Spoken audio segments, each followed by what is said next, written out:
Yeah, you knew what book would be the first one I reviewed out of this week's stuff. Of course it was Count Dante. The unauthorized but sort of true story of the deadliest man who ever lived, the master of the dim mock, the man who knew the dance of death. So this issue is basically like, yo, what if we set up the framing narrative? You know what, let me get all these other books out of the way. Like there's too much stuff on my desk. Hold on. Hold on. Let's just clear some space. There we go. Space has been cleared. It was a hoot. This book was a blast. I had a great time reading it. I really did. That's not to say that like every page of the book was just like, oh man, there's like crazy martial arts action or whatever. But what was here was a good framing story, and it's like a traditional one. You know, you got like somebody coming to go talk to a reporter at a cafe. Like, how many times have you seen that? Like, I just played Police Stories. That's essentially the framing story for how that game works. One of the characters is there, like 20 years in the future, talking to a cop. Not a cop. He is the cop. Talking to a reporter. Kind of got the same thing going on here. Do I need that other light on? I think we got enough light from just the outside. Let me kill this real quick. Ooh, yeah, that'll work. That'll work. So they're here, and the dude that comes to talk to him. Let me. I really like this.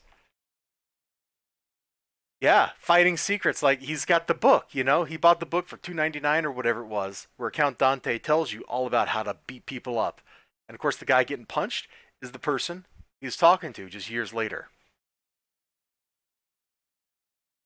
I really want to show you like every page of this book. Like it was that much fun. I had that much enjoyment reading it. The art is fine.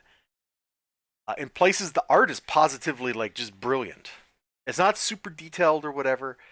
Sometimes the backgrounds are pretty lacking, but there's a lot of really intense stuff. Like here, before he gets rescued from being put in a hot box in a Viet Cong POW camp, there's his rescuer, Count Dante.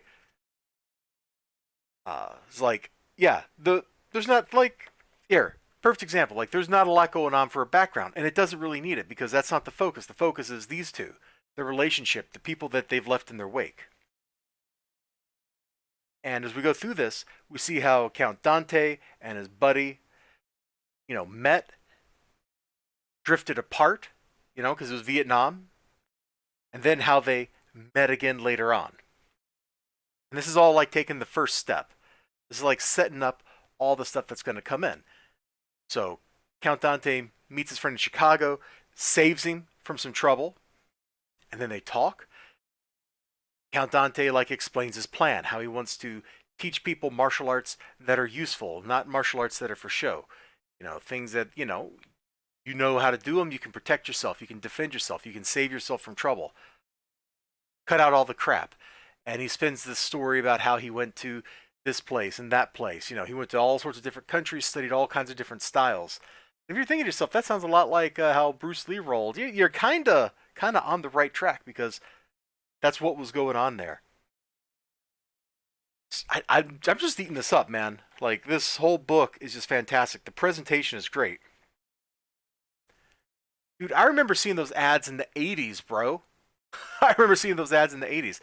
Uh, as somebody who saw some of those ads in comic books, you remember like in comic books, man, there'd be like a little black and white like classified ads section, right? And this kind of stuff, ads for products like back over here like this pamphlet would be there.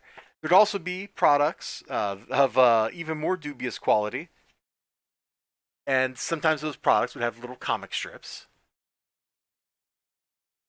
And this is a parody of one of those. Pretty funny.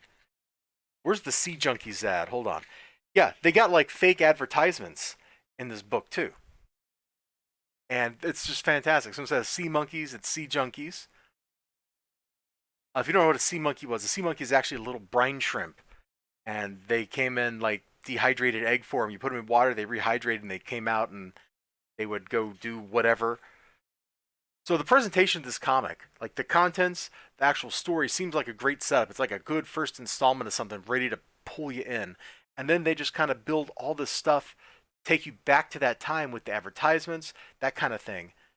Very nostalgic. They probably should have made this book like 20 years ago instead of wait until now. Like it probably would have hit better with audiences, like the target audience who really remembers those ads because they saw them every month, as opposed to me, where I know I saw some of them, but yeah, yeah, I don't know.